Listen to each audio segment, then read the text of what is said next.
August 1st, 1944, 0640 hours, somewhere east of Avranches, France. The morning air is already warm, heavy with dust and exhaust. A staff car skids to a halt beside a hedgerow torn open by tanks in the night. Officers step out, boots sinking into churned earth, eyes scanning a horizon that refuses to stay still. Maps are unrolled across the hood. And for the first time since the war began, the maps are already wrong. Not outdated, not inaccurate. Useless. Across northern France, the front has ceased to behave like a front at all. There is no clean line, no predictable arc of advance. Instead, American armored columns are appearing where no arrows point. Towns marked secure at dawn are lost by noon. Rail junctions vanish from German control before demolition orders can even be typed. At the center of this confusion is one man and one army. George S. Patton, Third Army. Patton is not at the front this morning. He is in motion, always in motion, leaping between command posts, shouting into radios, demanding speed. To him, time is the only currency that matters. Fuel can be found, bridges can be repaired, men can be replaced. Time cannot. German officers, by contrast, are losing it by the hour. In a command bunker outside Le Mans, a major from the operations staff stares at a situation map pinned to the wall. The colored pins, blue for friendly, red for enemy, no longer form shapes that make sense. Entire battalions are missing. Corps boundaries overlap like torn paper. Someone has written a single word in the margin, hard enough to tear the map beneath it. Unbekannt. Unknown. You can almost feel the shift happening inside the room. This is not defeat, not yet. It is something worse. Disorientation. For 4 years, German command doctrine has relied on clarity. Even in retreat, the Wehrmacht expects structure, delaying actions, fallback lines, methodical withdrawals. The enemy advances. You respond. The map changes, but it changes predictably. Now the map changes faster than the ink can dry. American columns are bypassing strongpoints instead of battering them. Tank units roll past garrisons still waiting for orders to fight. Infantry rides atop half-tracks through gaps no one thought existed. And behind them, engineers throw bridges across rivers the Germans plan to hold for weeks. Patton has turned maneuver into a weapon. And German generals are only beginning to realize it. In post-war memoirs, several senior officers will struggle to describe what this felt like in real time. Not fear, at least not at first. Something closer to disbelief. A sense that reports arriving by radio must be exaggerated, misinterpreted, or simply wrong. How could an entire armored division be there already? Who authorized this movement? Which unit is actually in front of us? No one has answers. Fuel depots vanish overnight. Not bombed, captured intact. Rail yards meant to support a counterattack fall without a shot as American reconnaissance units slip in ahead of the main force. Defensive lines planned on paper never exist long enough to be defended. Patton's army is not fighting the Germans where they expect to fight. It is fighting the German process. Every hour of delay inside a headquarters compounds the damage. Orders arrive too late. Units move toward objectives already lost. Reserves are committed against threats that have already passed through. And slowly, almost imperceptibly, the language in German reports begins to change. Words like temporary setback and local penetration disappear. They are replaced by phrases like enemy direction unclear, situation fluid, contact lost. These are not tactical terms. They are confessions. At the heart of it all is speed, not reckless speed, but calculated, relentless momentum. Patton pushes his commanders to keep moving even when flanks are exposed, trusting that confusion itself will protect them. The faster they advance, the less time the enemy has to understand what is happening, and the less time he has to respond. By the second week of August, German intelligence summaries begin including a phrase that would have been unthinkable earlier in the war: enemy operational intent unknown. For an army raised on planning, this is catastrophic. One captured situation map from this period shows a vast blank space behind the supposed German front. No units marked, no fallback positions, just empty paper where an entire army should be maneuvering. Patton's army is in that space, moving. And as German generals stare at maps that no longer describe reality, a terrifying thought begins to surface, one that will not be written down until much later. This is not a breakthrough. It is a collapse in progress. And they are already behind it. The first report arrives just after midnight. It is handwritten, rushed, the paper creased and smudged with sweat. A junior staff officer hesitates before passing it forward, as if proximity alone might make its contents contagious. Inside the headquarters of the Wehrmacht, the atmosphere has changed. The confidence that once filled these rooms, measured, methodical, assured, has thinned into something brittle. The report does not describe a defeat. It describes absence. An entire corps headquarters has lost contact with two of its divisions. Radio silence. Couriers sent south have not returned. Reconnaissance patrols report American armor on roads that, according to the official map, should be deep behind German lines. The officer writing the report chooses his words carefully. Enemy forces appear to be operating independently of fixed axes. That sentence will be rewritten 3 times before it is approved. Because what it really means is this: we do not know where the enemy is, and we do not know where we are. In another command post further east, a general officer reads a similar report and quietly removes his glasses. He rubs his eyes, then reads it again. He has commanded troops since Poland. He has seen collapse before, in Russia, in North Africa. This is different. Those defeats were brutal but understandable.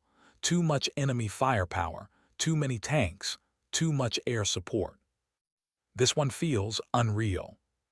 Patton's Third Army is not smashing through German units head-on. It is slipping past them, around them, between them, forcing German commanders to choose between holding ground that no longer matters or abandoning positions without being directly attacked.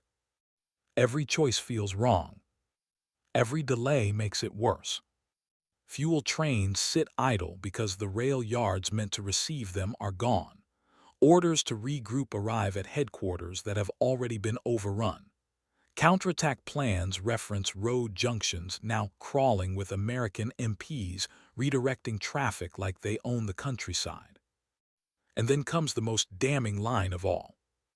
In a daily situation summary, an operations officer writes, "Several friendly formations cannot be plotted with certainty." That phrase, "cannot be plotted," is the language of a system breaking down. German command culture depends on location. Who is where? Who can support whom? What unit can move and how fast? Without that, rank becomes meaningless. You can almost feel the hesitation creeping in. Commanders begin waiting for confirmation before acting. Confirmation never comes. Subordinates wait for orders that no longer align with reality. Initiative drains upward where it dies under the weight of uncertainty. Meanwhile, Patton's headquarters hums with noise. Telephones ringing, engines idling, officers bent over maps not to admire them but to discard them as soon as they are outdated. When a route is blocked, another is chosen instantly. When resistance stiffens, it is bypassed. Speed replaces certainty. In one captured German diary, an officer notes with bitter irony that American columns seem to move, as if guided by instinct rather than plan. He means it as criticism. It is, in fact, the truth. By mid-August, German commanders begin inserting a new clause into their reports, Lage unklar. Situation unclear. It appears again and again, spreading from battalion logs to army-level summaries. Sometimes it is underlined, sometimes followed by exclamation points. Once, it is written in red pencil. But clarity never returns. The front has dissolved into pockets of resistance surrounded by motion. German units fight bravely in places that no longer matter. While American spearheads race toward objectives the Germans have not yet realized are threatened. And somewhere deep in the German command structure, a realization begins to form, quietly, reluctantly. This is not just about Patton being fast. This is about him, moving faster than the process designed to stop him. Faster than reports. Faster than orders. Faster than belief. By the time German generals understand what is happening, they face a far more terrifying problem. They no longer know where to begin fixing it. And the maps are about to get even worse. The moment arrives quietly. No explosion. No collapse announced over the radio. Just a sentence spoken by a tired staff officer somewhere east of the Loire. There is no longer a continuous front. In German doctrine, this is heresy. For generations, the concept of frontlinie, a defined, defendable line, has been sacred. Even in retreat, there is order. You bend, you trade space, you anchor on rivers and cities. The front may move, but it exists. Now it doesn't. Patton's columns have turned the battlefield inside out. Instead of advancing evenly, they flow like water, seeking weak ground, slipping through seams between units that were never meant to be gaps. Reconnaissance elements push deep, calling in follow-on forces that arrive hours later, not days. German units begin encountering Americans not to their front, but to their rear. Convoys driving east suddenly meet American armored cars coming west. Staff officers trying to relocate headquarters drive straight into roadblocks manned by MPs waving them off routes they no longer control. And still, German command tries to respond the only way it knows how. Orders are written.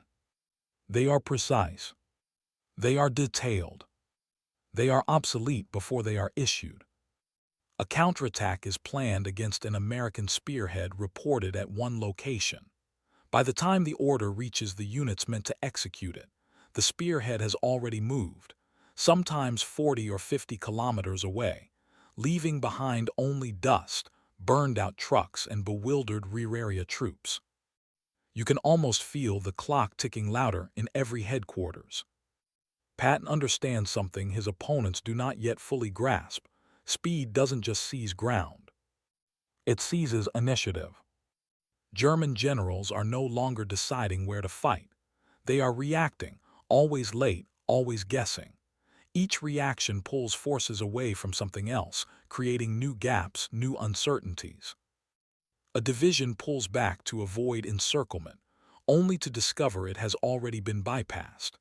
Another digs in around a town, waiting for the enemy to arrive, unaware that the enemy has already gone around it and is threatening its supply lines. And so the battlefield fills with stranded strength. Tanks without fuel.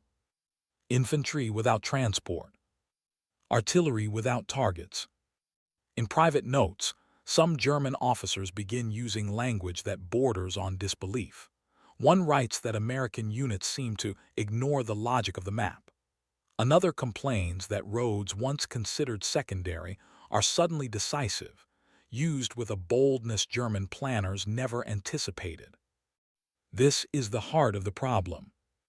German doctrine assumes the enemy will behave rationally, attack strong points, respect flanks, consolidate gains.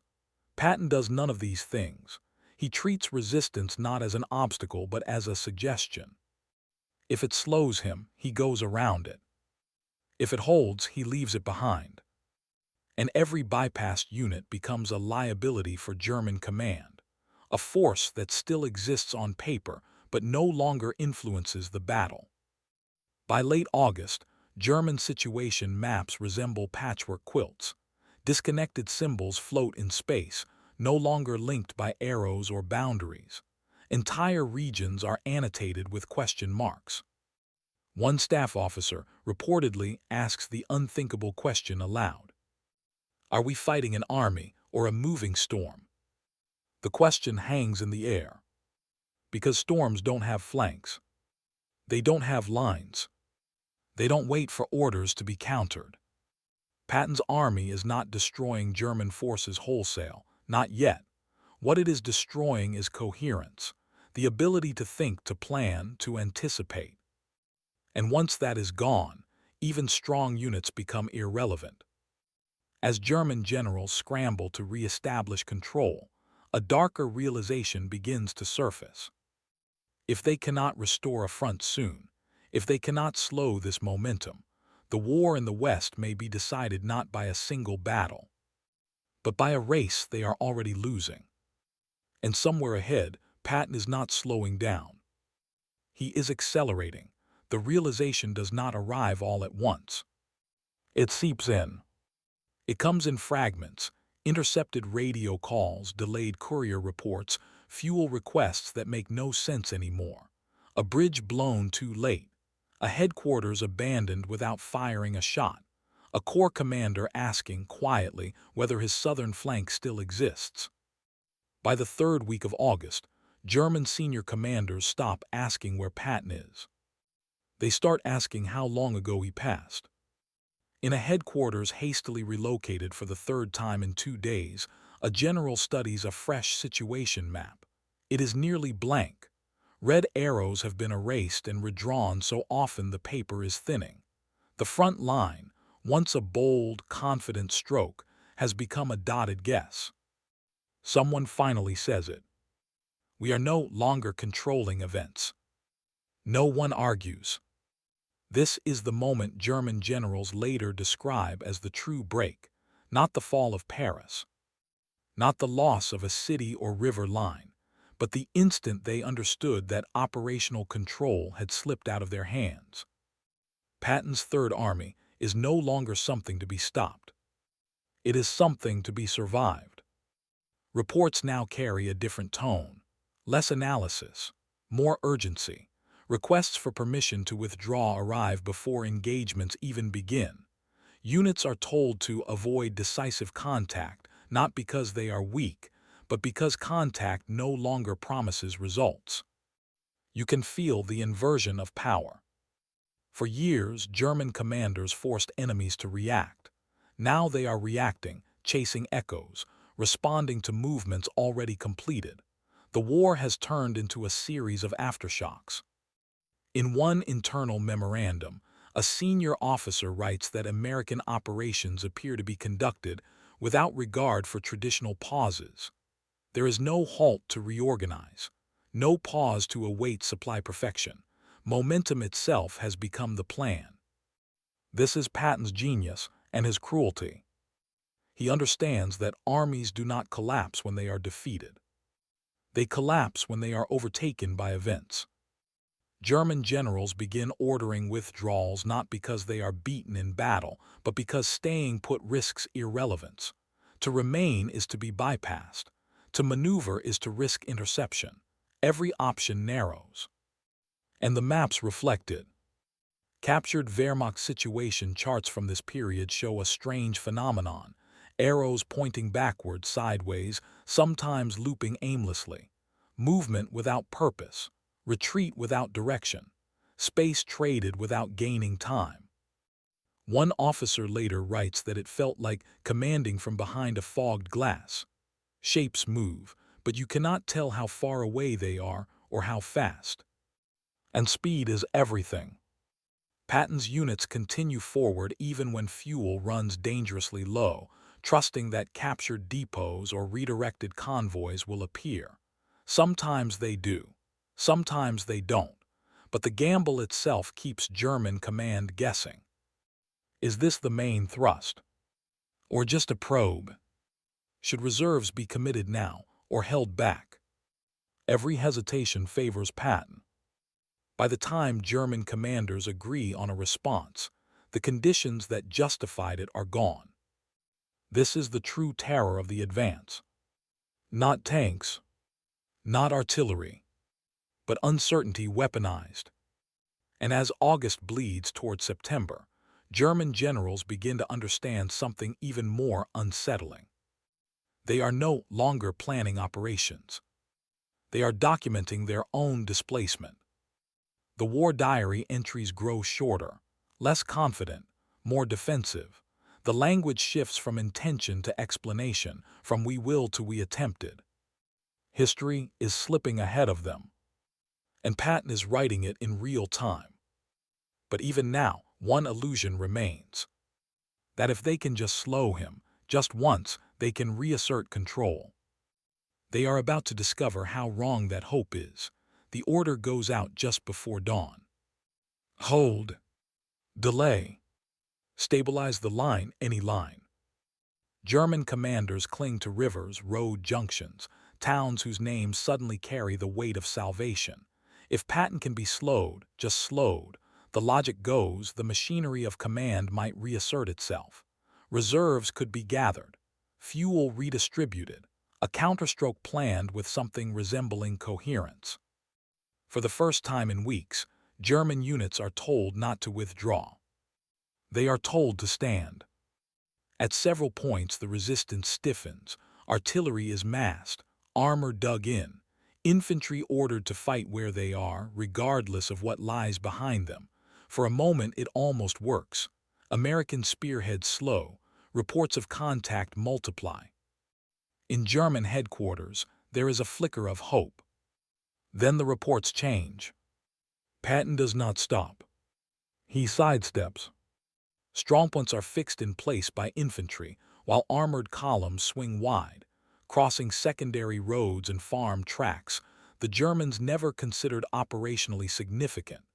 Engineers throw bridges over rivers marked as impassable in German planning documents. Recon units appear behind the very formations meant to stop them. The stand becomes a trap. German units holding firm discover that holding firm means being surrounded. Supply lines are cut not by frontal attack, but by absence, roads no longer leading where they should. Orders to disengage arrive too late or not at all. You can almost hear the realization spreading through the ranks. Standing still is more dangerous than retreating. Patton's tempo forces a brutal choice: fight and be bypassed, or withdraw and lose ground anyway. Either way, the initiative remains American. In one after-action account, a German officer writes that the Americans advanced as if unconcerned with what lay behind them. He means it as criticism, but buried in the sentence is admiration and fear. Because concern for the rear is a luxury of slower wars. As August ends, German generals face the final, unavoidable truth. This is not a temporary crisis of command. It is a permanent shift in how the war is being fought. Patton has demonstrated that speed alone can shatter planning cycles, that momentum can replace mass, that an enemy denied time is an enemy already half defeated. The maps will never catch up again. And somewhere ahead, beyond the next river and the next crossroads, Patton's army keeps moving toward a future German commanders can no longer shape. Only endure. The war does not end in August 1944. But something essential does. Months later, sometimes years, German generals sit at desks far from the front, writing accounts meant to explain how it happened. The gunfire is gone. The radios are silent. Only memory remains. And memory, stripped of urgency, becomes honest. Again and again, the same theme appears in memoirs, interrogations, and captured documents: speed beyond calculation. They do not describe Patton as reckless. They do not describe him as lucky. They describe him as disruptive. One former Corps commander writes that the American advance invalidated planning faster than it could be conducted. Another notes that traditional defensive depth became meaningless when the enemy simply flowed around it. Several admit, sometimes grudgingly, that German command procedures, perfected for a different kind of war, could not survive the pace imposed by the Third Army. What haunts these writings is not the memory of defeat.